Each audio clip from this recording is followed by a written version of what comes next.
Welcome everybody to a brand new episode of the Jams and Tea Podcast 1991 Retrospective, where we cover albums that are important in music that are turning 30 this year, specifically released in the year 1991. Last week we covered the Queen album Innuendo, and this week we are here covering the sophomore release from De La Soul.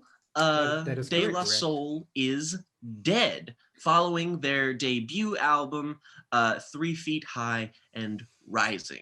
Indeed. And Tyler, you're the De La Soul fella. Why don't you? De La Boy. Yeah. So De La Soul are, well, first of all, they're an American hip hop trio formed of three members who have names that I struggle to pronounce, but are shortened to Poz, Trugoy, and Maceo. And they are known for being one of the most important groups in the explosive wave of East Coast hip hop in the late 80s and the early 90s.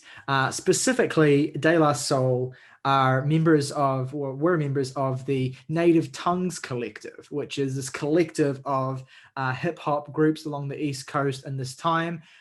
This collective also includes A Tribe Called Quest, with whom they are often compared alongside, and the connection between whom we'll get into further soon. Also, the legendary hip hop house music fusion pioneers, the Jungle Brothers, and also peripherally, Jay Dilla, Mos Def, and the leaders of the New School, all members of this Native Tongues collective.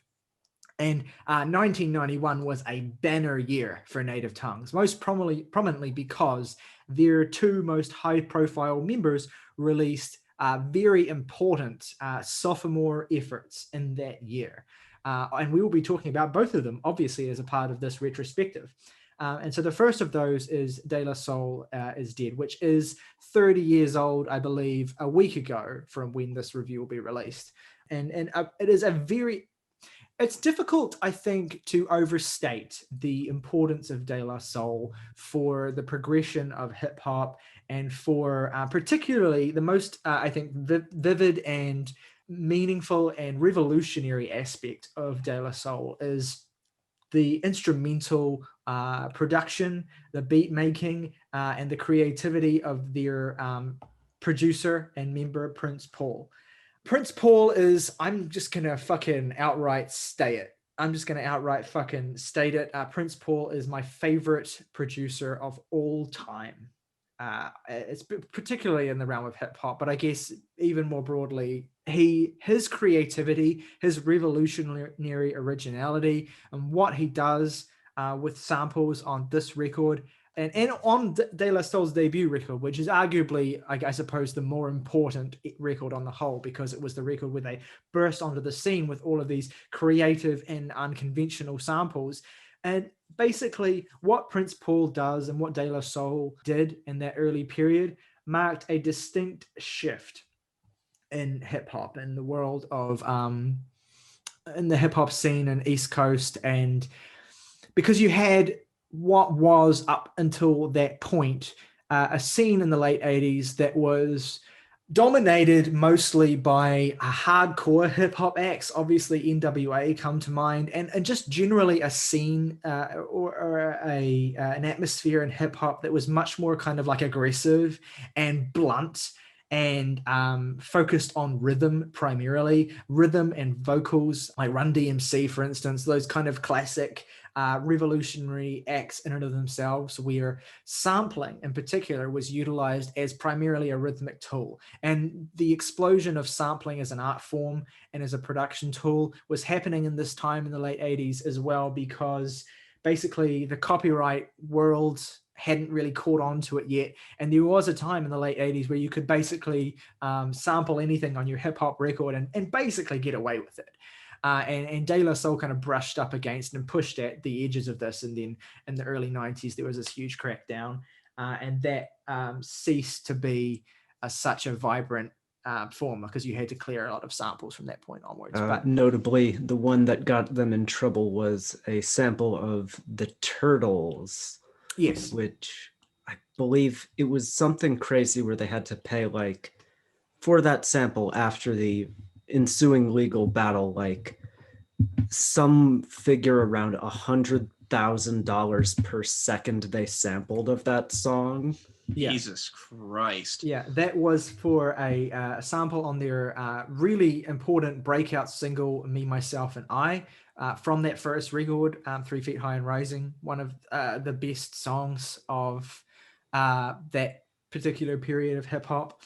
And so, yeah, so, and that record, 3 Feet High and Rising, is, I mean, the reason why I think behind the scenes, I encouraged everyone here to listen to this record ahead of this review. And the reason why I did that is that I think that it's a frankly vital piece of context for discussing this album, because this album, De La Soul is Dead, is, I think, a great record in and of itself, but it is also an important record, and a lot of what makes it interesting and great is the ways in which it reacts against 3 Feet High and Rising, and also builds on the particular sonic aesthetic and style that De La Soul had established with that album. And that was an eclectic album in terms of those samples. Like, Prince Paul was making a name for himself. That record samples Steely Dan, it samples Kraftwerk, it samples Liberace, Johnny Cash, Hall & Oates, all of these really creative, legendary sample sources that were so unconventional. And what was really interesting about what Prince Paul did on that record and on this record is the ways in which,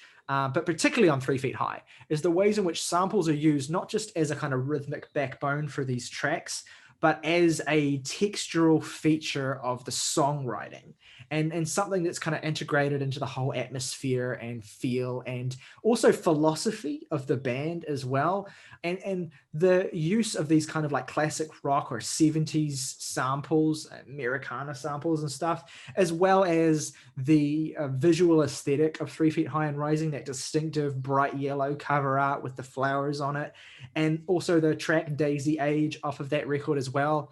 All of these factors combined when 3 Feet High and Rising was released to giving De La Soul this public perception, this image in the culture as being a hippie band, basically a hippie rap group. And this notably comes to a front on the Arsenio Hall show. Yeah, you took the words right out of my mouth. Arsenio Hall called them the hippies of hip hop, which they took offense to. So there were a lot of descriptions of this record and ways in which this record came to be described in the culture that affected the way in which De La Soul were perceived, the image that they had. Robert Kraskow called De La Soul the new wave to Public Enemy's punk, kind of drawing a direct contrast between these two kind of huge acts. And so basically they became perceived as this hippie group. And what it was, I think, was there was this desire, especially with the growing wave of kind of like jazz rap bands. Tribe Called Quest is another one, Diggable Planets too. There's, I suppose, in the critical culture, there was a desire to establish these kind of like two sides, basically, this very kind of binary system where you were either like hardcore or you were hippie. You were on this side where you were kind of like doing this gritty stuff, like conscious NWA. real world shit. Yeah, where you were kind of like leaning into that kind of fantastical, exaggerative element of like real life street stuff, and this kind of New York scene where it was much more about, I guess, pushing the creative possibilities of the form in terms of more broader interests and top subject matter and styles and aesthetics and artistic things. And this is not to like say that the East Coast stuff that De La Soul and fucking Tribe Called Quest and all the Native Tongues guys were doing is like more artistically valid than like the West Coast stuff or whatever, and the stuff that would proceed to happen throughout the 90s. It's not to say that at all, just that these kind of deeply entrenched and disparate, I guess, cultural divides in terms of what sort of side you were on was a huge part of the culture. And De La Soul were not happy about it. They were not happy about it at all, because De La Soul did not see themselves as a hippie hip hop group, and they did not see themselves as a hardcore hip hop group either. They resisted this kind of pigeonholing. They resented it in a very strong way. And what was interesting is the fact that they resented this at the same time as this perception was garnering them a lot of critical success, a lot of general respect from music press. Like them leaning into this perception would be incredibly advantageous to them because it was this novelty thing that a lot of music journalists were appreciating and was kind of hailed as this new frontier for hip hop, this new expansive set of possibilities for what the form could do. But De La Soul were like, fine, cool, you like what we're doing, awesome, but we aren't what you say we are. We aren't as straightforward as that. You're misinterpreting, you're projecting onto us this narrative that you want. And also they were upset, I think, because despite the fact that they were getting so much adoration from the music press, De La Soul were fundamentally uncool. And this style of music that they were doing and the strength with which they kind of went against the grain on that record was not like generally popular in the streets. I mean, this is what I can gather from the narratives that I've read about this.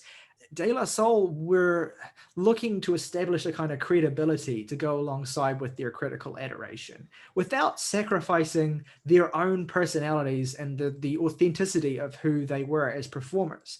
And so they were in this really interesting and difficult position in 1991 of how to continue to express ourselves creatively in the way that we want to, but also to resist this kind of pigeonholing, to try and take back our own sort of agency of our own band narrative and create the perception that we want people to have of us, and say, actually pay attention to what we're actually doing, pay attention to what we're actually saying, pay attention to what our music is actually about.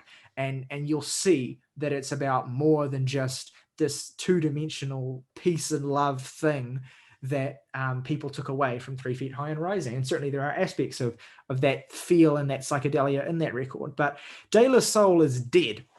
I mean, right away, that title is so confronting.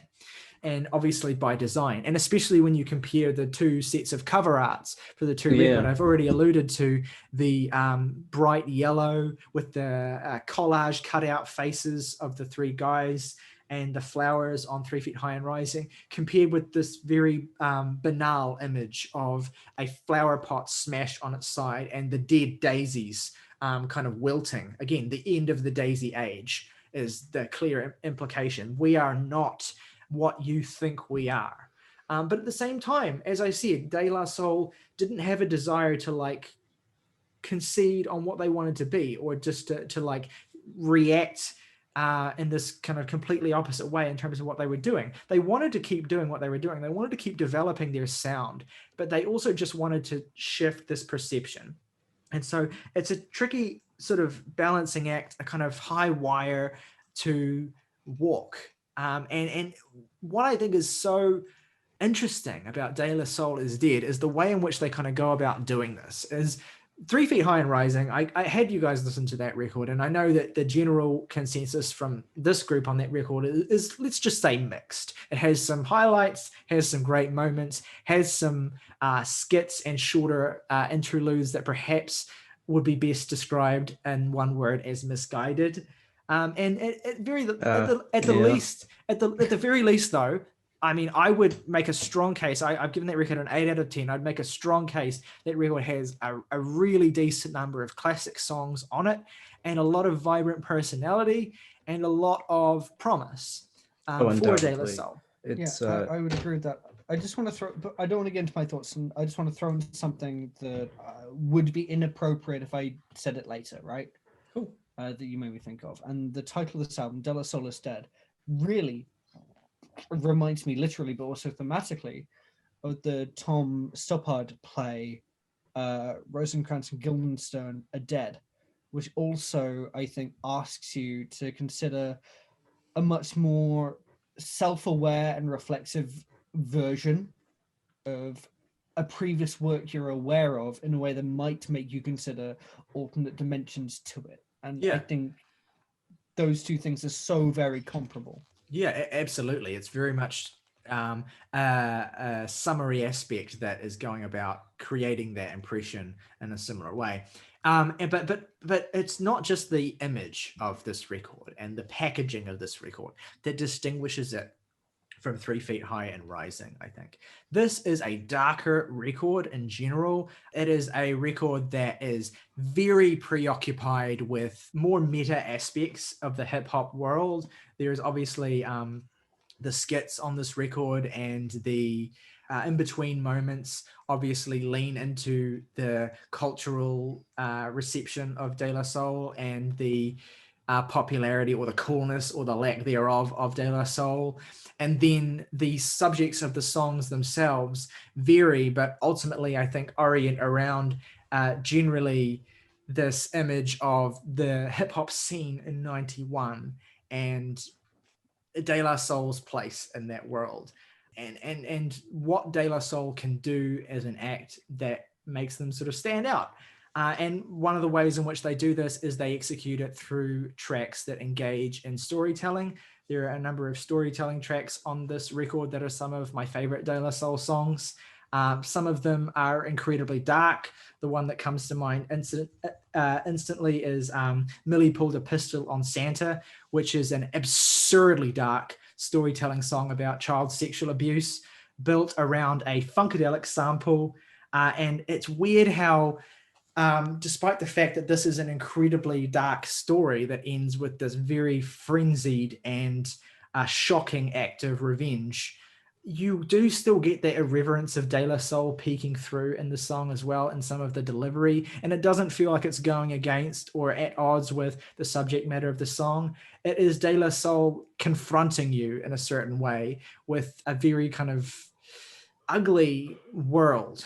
And then you get darkness that manifests in a kind of more parodic and lighthearted format, like another one of my favorite tracks of this record, Afro Connections at a Hi-Fi, which is one of the smartest De La Soul songs, I think, but is also completely full of goofs and gags. It's essentially a parody of hardcore hip hop acts, where you have the guys in De La Soul engaging in exaggerated personalities and a generous helping of irony.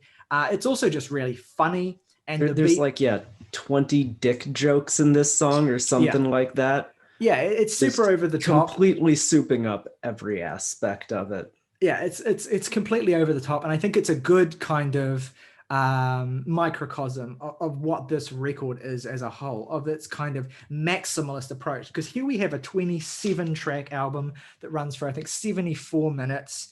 And obviously there's a decent helping of skits that are integrated into the flow of the record as well.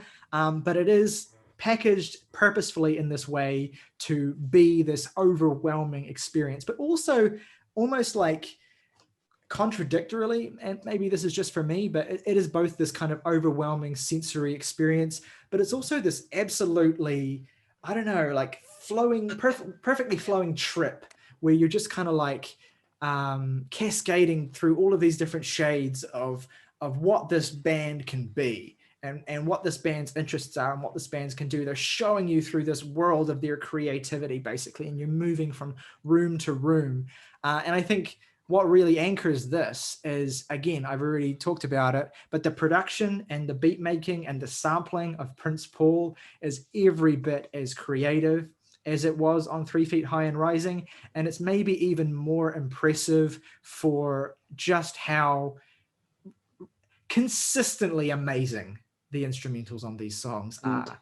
And what I would say about Prince Paul, especially on this, is that listening to this and 3 Feet High and Rising, it's evidently clear to me that he's not just recycling the same ideas on these two albums. Like, he has made a conscious effort in his production to evolve his technique and evolve his sound in a way that's interesting, to the point where I had this realization where I was listening to Is Dead, and I thought, like, wow, this is quite distinct from 3 Feet High and Rising.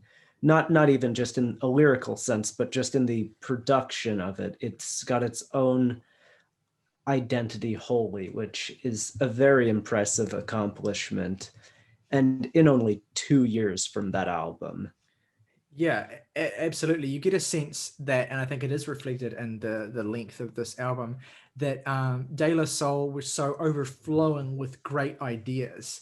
And the fact that, I mean, for me at least, obviously your mileage may vary, but the fact that they were able to kind of compile all of these ideas into this beautifully luxurious sensory experience that goes through the entire emotional spectrum while maintaining one constant, which is that, and this is something that gets overlooked when people intellectualize De La Soul, which I admittedly have done. But one thing that does get constantly overlooked is this is one of the most fun hip hop bands of all time. These guys want to give you a good time. They want to have a good time. They are, you know, there are songs on here that do touch on some very serious and genuine topics, but that is never really the band's entire central MO. It's more like, hey, we can do this if we want to, but really we're all about, you know, we're all about just creating this entertaining, layered experience where you can move from a song like Millie Pulled a Pistol on Santa, or a song like another one of my favorites, Biddies in the BK Lounge, which is a great piece of like back and forth storytelling where Pos is throwing insults back and forth with a waitress, and it's just a hilariously fun song. You can have these kinds of things coexisting near each other, and they all still feel like authentic expressions of De La Soul's personalities and De La Soul's now self-defined image.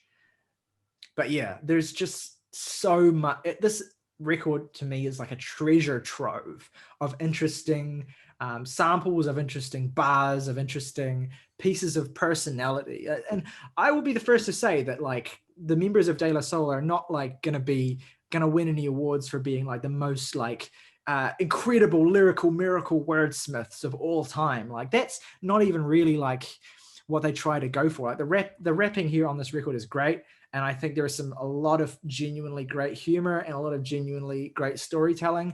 But that aspect of it is almost like secondary for me to just the sheer raw pleasure of the experience of listening to these colorful personalities coming together and then integrating with this equally colorful musical landscape. So other aspects of this record that I really like, again, I've kind of already talked about how Prince Paul's sampling is so unique. He samples Tom Waits on Oodles of Ooze, the bass line that weaves through that. I was wondering about that because I wanted to highlight the instrumentation on that track especially, and I looked at Wikipedia and it said it was written by Tom Waits, and I was, what? Yeah. So the bass line, the kind of walking bass line that weaves through that track is sampled from a deep cut off of the Heart of Saturday Night, and that is a great little wee microcosm early in the record of Prince Paul's kind of crate digging creativity, where he will find the most kind of obscure samples, not for the sake of obscurity, but because he just listens to so much music and he needs to find the perfect sound to complement the beat, the perfect bass line to complement the beat he's sampling here, and it happens to be this Tom Waits track. That's consistently what's so wonderful. And look, I don't love it as much as you. I'll get on to that later, but I love the sampling. Yeah, across the board. And that's what's so amazing about it, is it's from all over a really broad range of taste to just create an ambiance that's right for the song. Yeah, absolutely. Another great, maybe the most like jump out at you obscure sample on this record is, or like the most interesting to me anyway, is on what I think is the best skit that De La Soul ever made, which is Who Do You Worship, which is built around an obscure Genesis sample from The Lamb Lies Down on Broadway that then explodes into a distorted sample of Thin Lizzy. And it's this kind of absolutely hilarious little bit of irreverent, subversive track. It feels genuinely insane. It opens with one of my favorite line deliveries on the record, which is, what a beautiful day in the concrete jungle. I think I'll go down to Calliope and just be a fucking dickhead. Every time he says that, I just like burst out laughing. It's really funny. Yeah. So yeah, that's a great little example of the irreverence of the record, as well as the creativity and the sampling. Another one of my favorite samples on this record is I'm still not even familiar with the original sample but it's just such a weird inclusion on its face that I love the way that it's brought into the track. Is on the song Peas Porridge, where you have that peas porridge in the pot going through the track over and over. And then you also have this clattering wooden percussion sample that's so strange for the beat. Then there's like an interpolation of Can I Kick It from the first Tribe Called Quest album. And then that smartly, all of these things kind of weave into this track's theme of De La's battle to be understood, which I think is definitely something that carries across a lot of the tracks on this record, either in both direct, sincere, straightforward forms, or in that kind of more parodic stuff in tracks like Afro Connections or Kicked Out the House, for instance. But yeah, when I was listening to Peas Porridge, on one of my most recent listens of this record, I was reminded of, it occurred to me how heavily Prince Paul was clearly an influence on a lot of classic plunderphonics artists.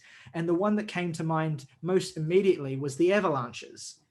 I think the Avalanches definitely take a lot from the style of sampling and the style of kind of like irreverent musical combinations that Prince Paul absolutely nails on this record. And they would totally do something like what Paul does on Peas Porridge with that really, really quirky British folk song sample or whatever it is. It's so fucking awesome. I alluded to Kicked Out the House as well, which I think is a really funny track. It's this really kooky parody of house music. So you had a track earlier on the record, Afro Connections, that parodies kind of hardcore hip hop. And then you have this kooky parody of house music, which I suspect may perhaps be a dig at their native tongues collective mates, Jungle Brothers. And this track is really funny. It's just, again, it's just short, it's absurd, but it's really enjoyable. It has one of many there's a recurring sample on this record, or a recurring kind of interpolation of the classic track La Di Da Di, with that lyric, with your wrinkled pussy, I can't be your lover, except that they do it like, the first part of that line they do like, with your wrinkled pussy, and then the second part they do, I can't be your lover, and then they just like loop that at the end of certain tracks. How did they go again, Tyler? How did that go? Can I please get a cover album? Just you doing every single song here. You know, I'm honestly gonna take a bold stance in here and say that once was enough. That was all I will. I'm not going to do it again. I'm I'm not going to do it again. But I love the way that kind of weird interpolation / hook thing is kind of like just weaved throughout this album at various points. Again, it contributes to that feeling of like a single cohesive trip rather than experience that this album is.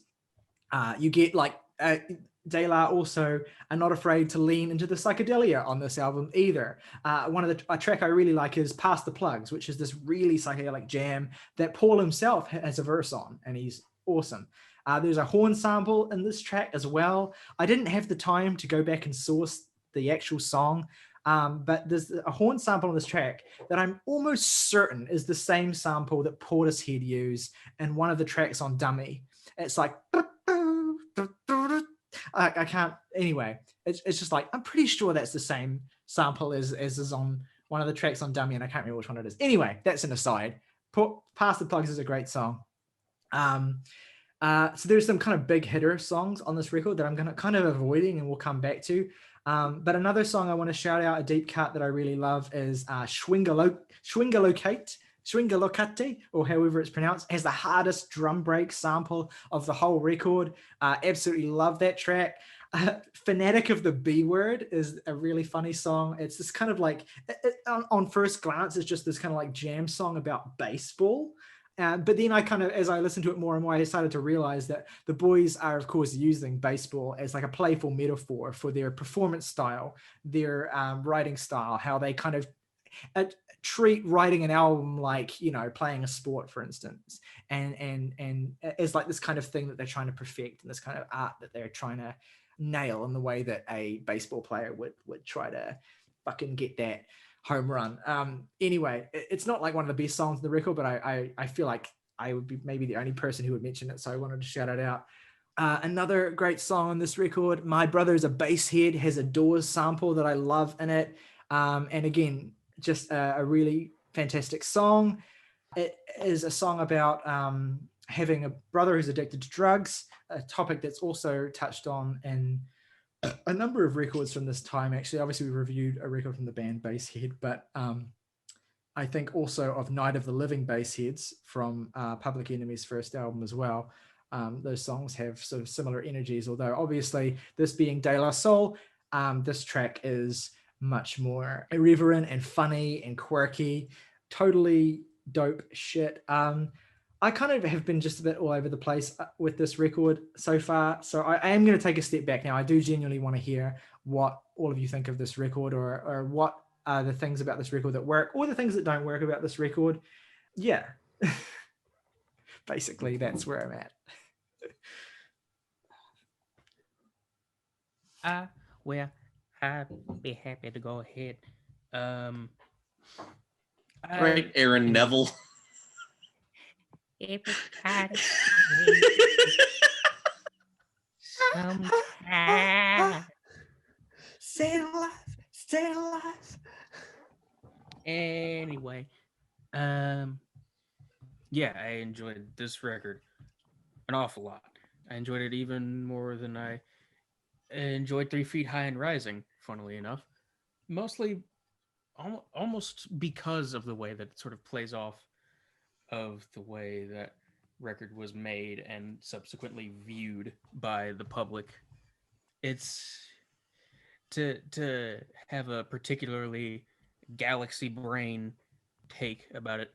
I almost felt like this was the Last Jedi to 3 Feet High and Rising's The Force Awakens. Holy shit. That is a very, I feel that. That's a very Morgan comparison, and I absolutely adore it. I completely because he's agree. right, 100% right. It's fucking bang on. Happy to provide. And while if you continue with that Last Jedi comparison, you could also bring up some similar structural issues that some people have with that movie. I don't, but I see where they come from.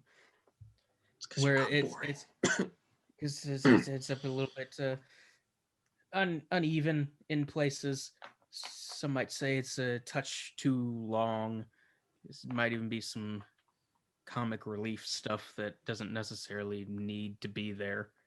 But once again, to continue on this, the way that Tyler feels about this album and the skits on it are very similar to the way that I feel about the Canto Bite sequence in The Last Jedi, which is just like, it's fun, shut the fuck up. It reminds me of, to draw yet another film comparison, it reminds me of the first 2/3 or so of Spike Lee's Do the Right Thing, where it's just... I was going to make a Spike Lee comparison. Perfect, Yeah. perfect. It's just, it's hot out, the day is long, and you're just getting into some shit, going about life, and this is the soundtrack to all that. Yeah, I mean, it's ironic because Do the Right Thing is what got me into Public Enemy of all things. But the comparison that I would think of in Spike Lee's comparison is actually something like Chirac, to be honest, which is much more about is literally poetry the whole time. And it's this very interestingly conceited movie around this pledge for peace by looking at collateral damage, based around this really obtuse poetic premise. And I love that movie, but Spike Lee, great comparison as a director. But I think it's interesting that he also put Public Enemy, the band we've already compared as a polar opposite to De La Soul, in his movie Do the Right Thing. I just want to jump in. Sorry, I'll let you, Morgan, continue. I just want to say really quickly that just a minor thing. I don't necessarily see De La Soul as the polar opposite of Public Enemy. And I think that's an important thing to establish, because that would align them with that kind of image of the hippie scene. And I think they're very much they're aiming to be in the middle of those things. Neither neither directly rejecting the world of hardcore hip hop nor completely embracing any other kind of thing. But they aim to be this, I think what they try to do, and for me succeed to do with a record like De La Soul is Dead, is they try to basically be everything. And there's songs on here that could be, that have the energy of them trying to do a Public Enemy song. And then there are songs on here that have the energy of them trying to do a Tribe Called Quest song or whatever. And they're just weaving this massive tapestry where it's like, hey, we can do all of this shit. We are more than just anything we can be pigeonholed into. And this is not a rebuttal of you, Saoirse. This is just me going off on a tangent again. No, go ahead. So I think the point of this record is not to say, hey, we are this kind of band, or we are in opposition to this, or whatever, or we're not this, we're this instead. It's just to say that basically we are what we want to be at any given moment in time. And your image of us, your idea, your perception, or whatever we were in the past is no more. Hence, De La Soul is dead. De La Soul is dead both in the sense that whatever you think we are, we're not that anymore. We are whatever we are in the current moment. We are wherever each record takes us. And also De La Soul is dead in the sense that, hey, to a lot of people, any kind of sense of creative spark, they probably anticipate that any sense of creative spark that people found or loved about that first record, but they would kind of turn their backs on with this record, hence the skits on this thing. So there's a lot of ways in which they play with their image. That's just all I wanted to say. We'll get on to those skits. Continue, Morgan. Yeah, there's just a whole slew of classic East Coast hip hop tracks on here. Just undeniable stuff like Ring, Ring, Ring, Oodles of O's, Peas Porridge, just like a whole slew of really great, seminal, highly influential stuff. And you can hear that all the way through. There's so much of this record that just sounds like it's a classic in progress as it's playing out. But I really want to stress that, because I feel like the most substantial thing that I have to say critically is that I do find it to be too long and a little almost too scattershot in some ways. I think all the skits are funny and I don't dislike them. I still have trouble getting on board with their placement on the album at all. Or maybe just like integrate them into different tracks. Maybe this is just like a track listing issue that I have, where you could just put them at the tail end or the beginning of the tracks that they lead into. And maybe that just subconsciously would make this feel a little less bloated. But even then, I think if you tightened up the screws, you kind of lose a fair amount of what makes this album. So it's like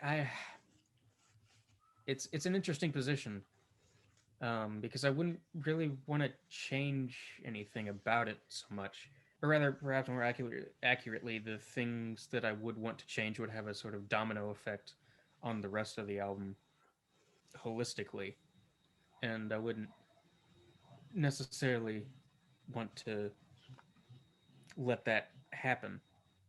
Yeah, absolutely. I foresaw this being an issue. Like, I get that we're very much people who appreciate conciseness and punchiness in music, and this is a defiantly sprawling album, and the skits are totally a part of that effect.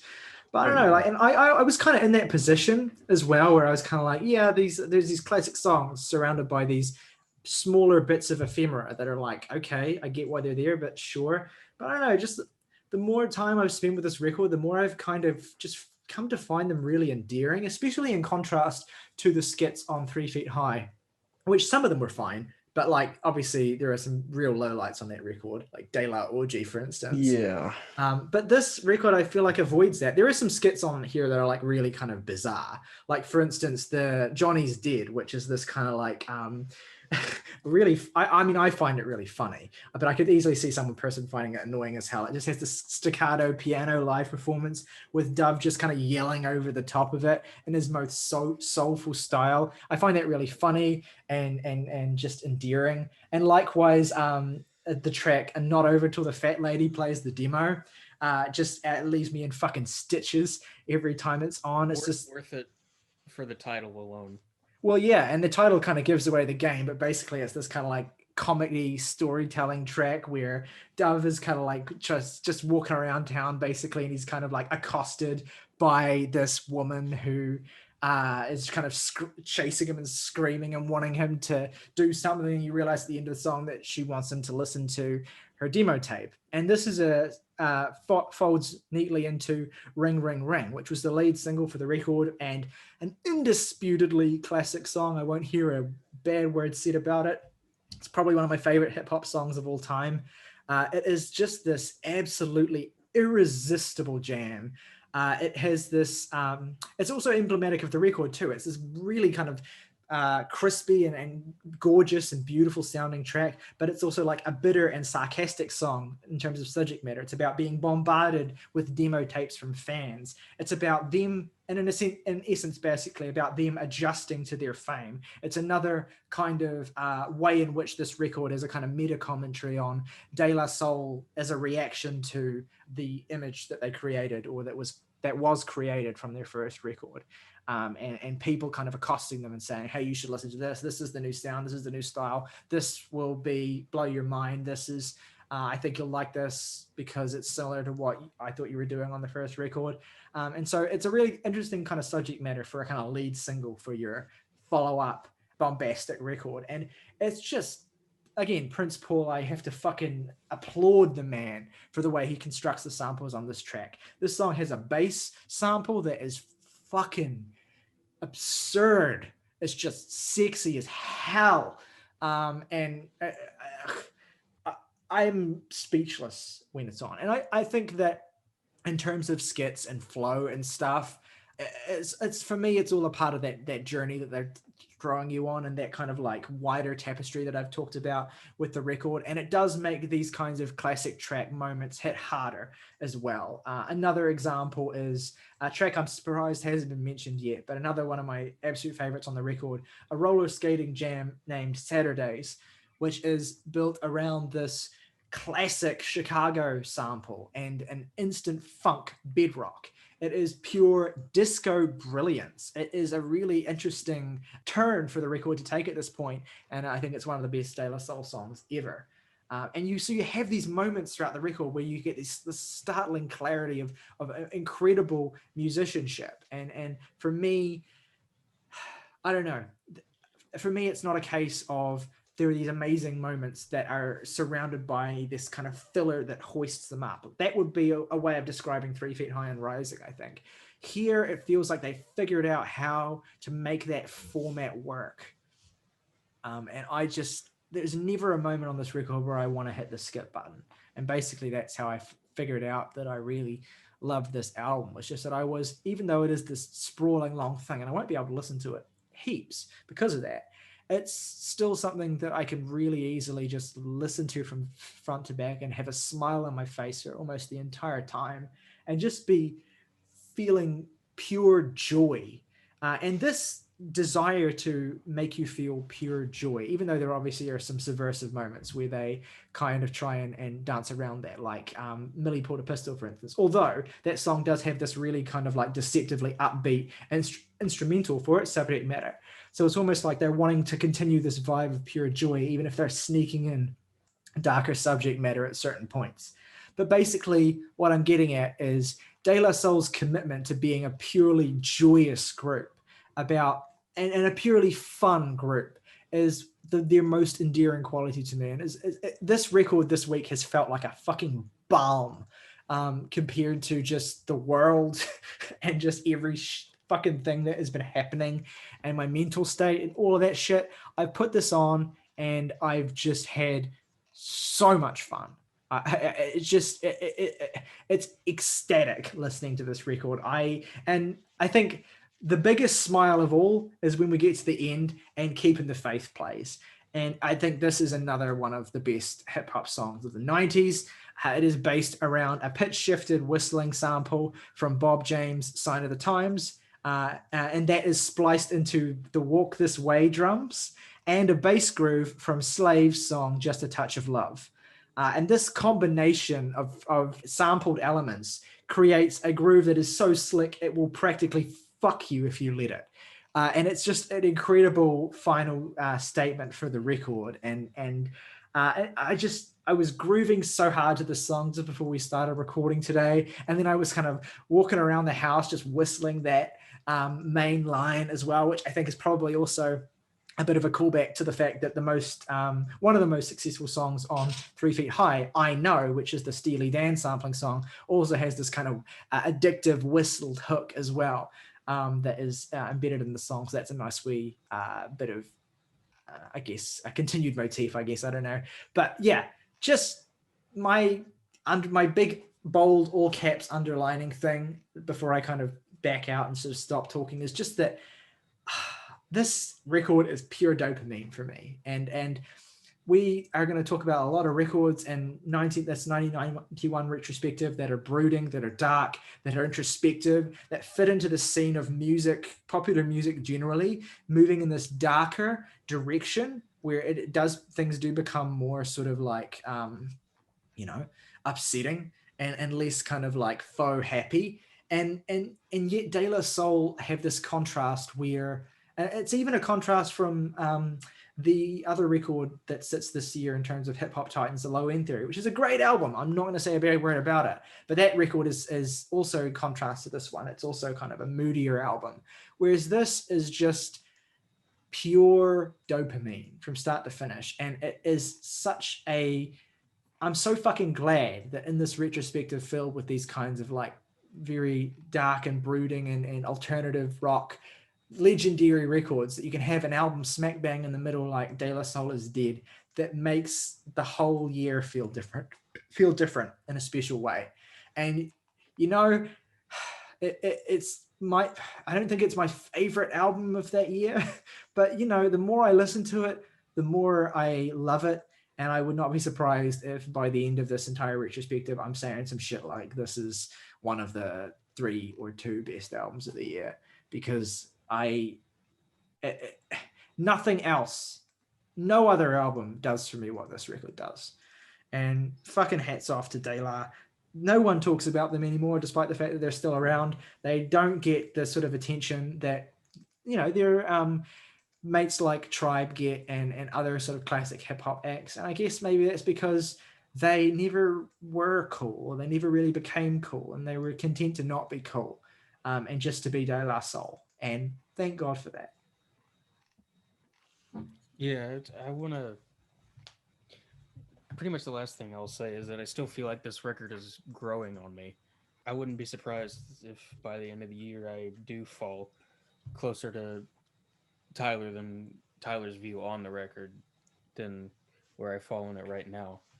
It's gotten better every time I've listened to it, and really I don't see any reason why that would change. Yeah, well, I mean, I guess the most significant thing I can add is I do feel the skits are, for me, the biggest detraction in a sense, in that there are ones where I just think some of them have just generally aged in a way that isn't particularly favorable. Like on P's Porridge, the like weird like Indian and Asian accents on there are, I don't know about that one, buddy. Those, oh God. Yeah. Like, I mean, I can't say you're wrong. I'm not going to pretend I'm offended by it, but I'm also not going to pretend like it's something where I'm going to be like, oh yeah, this is brilliant. But it's just such a weird, dated, interesting look back in time at what one could. Yeah, it's something you could find acceptable. It's something you could only get away with in 1991.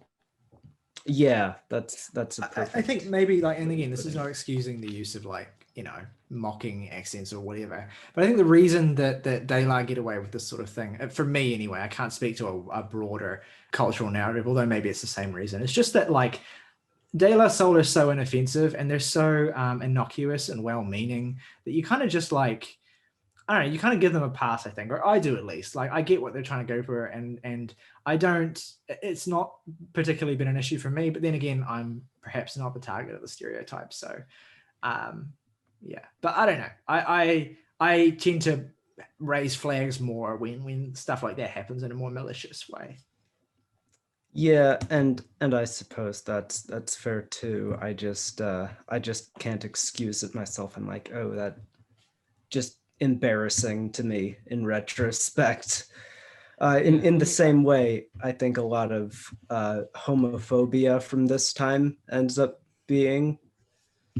I would almost draw a direct comparison there, and I guess skit-wise, for me, it's just not really the runtime of the skits, because most of these are like under a minute long. It's just the mounting of that and that being compiled over time, which can make the record feel bloated, because I'm not a terrible fan of moments like Johnny's Dead skit. I found a bit innocuous, like when they're just doing a bit of the more like purely sound play skits. I find myself getting a little lost when there's not like an actual kind of narrative behind it, because I do think like narrative and storytelling are what make De La Soul so fantastic. Like on the first album, 3 Feet High and Rising, the song Jennifer is one of the best songs on there, and that's strictly narrative based, and we see kind of continuations of that in a roller skating jam named Saturdays on this album. Yeah. And I find that all interesting, the kind of way, because, and I do feel I am overstating a bit of my negativity towards this album, because generally I do enjoy it a fair bit. I think it's better than 3 Feet High and Rising. It just still has a lot of those same CD era 90s isms, which a lot of hip hop at the time was really starting to have. And De La Soul, notably, were one of the earliest progenitors of the skit format. That's true. Yeah, their use of skits on the first 2 records was quite influential. Yeah. Well, probably because they serve a purpose, so other people would do them because they can. Well, I think it was just like this idea of like, because a lot of what a lot of hip hop groups and solo artists attempted to mold with the format was the idea of like the album as this kind of like tapestry of a life, or of a scene, or of a world, or of a state of mind, right? And so it was like, and it was also like a cinematic thing as well, like a desire to go beyond just the music to create this kind of like multi-dimensional, statement that incorporated both the music itself and the use of kind of like skits, spoken word. I'm sure there's like a probably a deeper point of cultural reference for that I'm not aware of, that was rooted in. But yeah, and that's one of the things that I love the most about a lot of these kind of classic era hip hop records is, and not the fact that they have skits. A lot of the time I don't like the skits. I'm very much on the anti-skit team personally, but I like the fact that the records can go beyond just having the conventional songs themselves to kind of have a sweeping feel, where you're having like connective tissue that adds to the broader picture the record is painting. And I think that's something that De La Soul dead executes, that 3 Feet High doesn't, and a lot of other records that utilize this kind of structure also don't. And I guess to me that execution I found it a little tacky at points, like having the various skits where you had the group of bullies like laughing at the album, like, what, this isn't like what I expected. It has. Yeah, I totally get why some people wouldn't enjoy those, and it has fair. For me. I can't.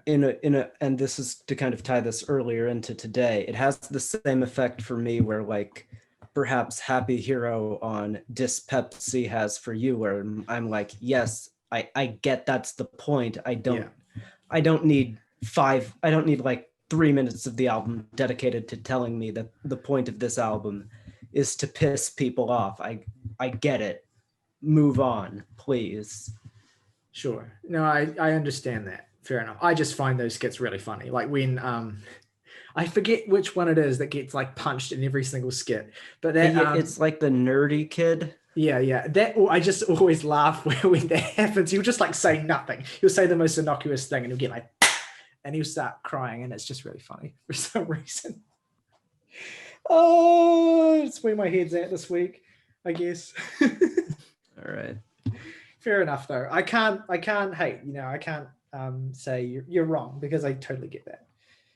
Physical violence is funny. There we go. It Basically. is. I can't disagree. Seriously, do you have any thoughts That's so here tight. on De La Soul is Dead? So I like both of the records I've heard from them, that being this one, the other one. This one slightly more. But I just had like a real crushing feeling of, I want to love this, and I just think it's pretty good. And part of that is that there's plenty of flows I just don't vibe with, especially the like really conversational stuff that's really heavy in the first half of the record. And like it's more heavy on their first record. There's a bit of it over here, but the verses that are trying to sound like they're spoken, but with kind of a flow, like Bob Dylan speaks singing if it was rapping, I guess. But I like the dialogue bits and rap songs slightly less, and I find just kind of the attitude of the record slightly kind of above it all, I guess, and that rubs me up the wrong way. And when a record gets you on the wrong foot and it goes on for longer than an hour, that's a real problem. And I think the record is good. I think the lyricism is clever, and the production is immaculate, and it has a lot to say. And I have heard few records that do as much with skits as this does, even if I find them slightly obnoxious, especially the way it ends. I find that ending so, as I do for a lot of the record, actually high on its own fumes. It does a lot with skits that a lot of other rap records don't bother to. But I think it's just pretty good. I think it's quite flawed in my opinion. But I really appreciate why it's so revered. I get it. And I wish I got it and enjoyed it, or I just didn't get it, because I'm in this really frustrating middle ground where I can see the appeal, but I just don't feel it. And I know I'm never going to feel it. And I'm at peace with that. Fair enough. So we'll move on then to our favorite tracks and ratings for De La Soul is Dead. Jake, why don't you go first? My three favorite tracks are a roller skating jam named Saturdays, Oodles of O's, and Millie Pulled a Pistol on Santa. Least favorite, I'll just kind of take the easy way out here and say the vast majority of the skits, not even really because I hate them, but because I just enjoy them considerably less than the songs, I suppose. And I give the album a 7. Dope shit. August. Favorite songs would have to be Keepin' the Faith, probably Ring Ring Ring, and Oodles of O's. I would say my least favorite is probably Let Me In, if I had to pick like a proper song and not just go the easy way of a skit. I would give it a 7.5 out of 10. I'll take it. I will say Ring Ring Ring, Keeping the Faith, and Afro Connections at a high 5. Least favorite, I will also say one of the skits for Jake's exact reasoning. And I will give this an 8.5. Nice. So my favorite tracks are Oodles of O's, Keeping the Faith, which I don't really mention. I adore the whistle sample on that. It's addictive. yeah. And probably Millie pulled a pistol on Santa. My least favorite. And I'm gonna give the record a 6.5 out of 10. My Favorite 3 favorite tracks song. are It's my favorite song on the album. Tim Allen noise. my 3 favorite tracks on the record are, fuck me, man, I don't know. Roller Skating Jam named Saturdays is what I want to hear when I die.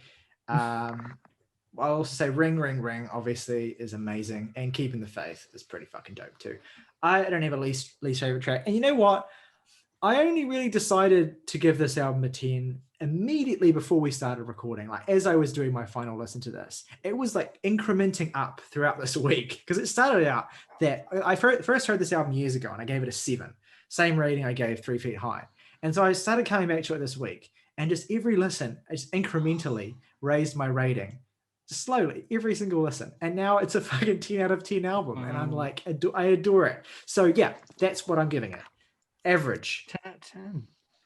Let's go.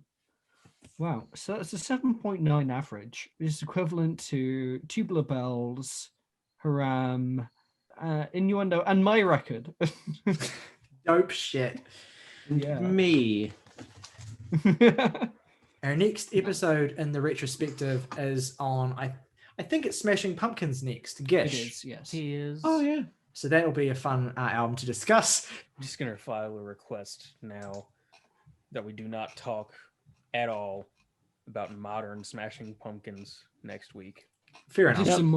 Just a moratorium on We have pulled at like what we have already done regarding modern Smashing Pumpkins. We will never top that. So us trying to revisit that material will only end in disappointment. I mean, yeah, we're never gonna review another like new Smashing Pumpkins album. It's just probably not gonna happen. God. I mean, even that please, being said, no.